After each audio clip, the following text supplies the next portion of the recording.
Ito na yung retrieval mga bay ng napana nating aswangin o isang klase ng coral trout.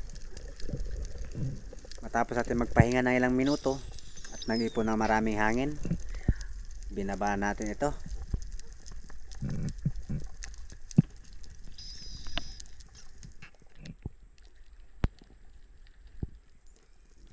Ang ganda ng pagkakasabit ng ating line doon sa bato. Dahan-dahan na nga lang ating pagtanggal.